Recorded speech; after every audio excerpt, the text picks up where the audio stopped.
My name is Anaya. I've been independently studying German, Spanish, and Portuguese for the past few months, and I thought I'd give a video on some of my best tips and tricks on how to learn those languages. So one of the things that I think is most important is to not overwhelm yourself and to not burn out by trying to retain and get so much information within one day.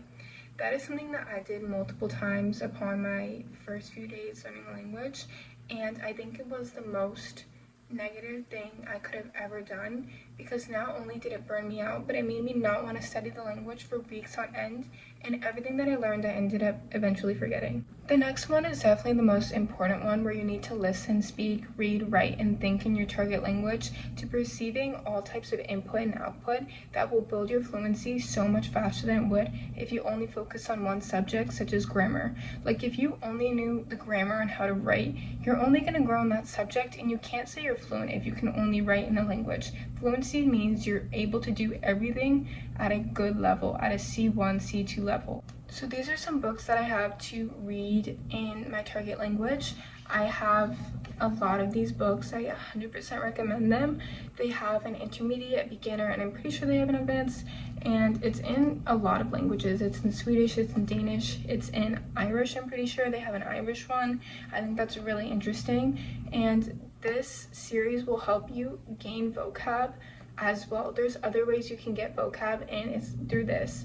I would say if you're reading a book and you see a vocab word that you don't know, put it into your Quizlet and help yourself learn it. Like, trust me, reading is also so good for building vocabulary and other things as well, but reading, definitely. When you were a kid, did you learn vocabulary by just like having your mom tell you something, or did you learn it when you read something and your teacher like pointed at an apple and said apple? Like, it kind of goes hand in hand. And also a really good way is to kind of trick your brain and just immerse yourself in the language and think that you're not studying. You're just living in the language. Like, it's not a big hassle, it's not a big deal, you don't have to study. Just live in the language, like listen to it all the time. It's really going to help you so much with retaining information and just like noticing patterns, and it's been really beneficial to me, so I feel like you guys should try it. If you feel like you don't really understand when someone's saying something or stuff like that, like listening, all these things help you so much, like trust. Also, in addition to that, having really good resources like a show that you like,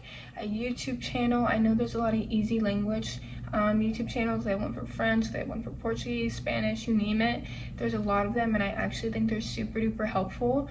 I also really like podcasts. I like books, as I said before. I think that's just a very helpful way to kind of immerse yourself in the language. And lastly, like what I said before, like have a goal so you do not get burnt out.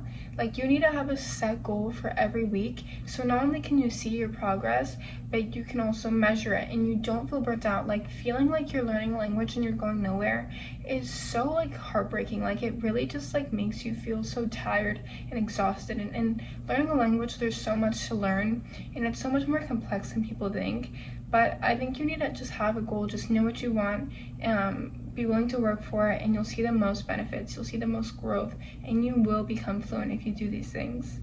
So this was my first YouTube video, and I'm really excited to just build this community with you guys. My channel is called Link by Languages because I want to build a community so badly through my passion for learning languages.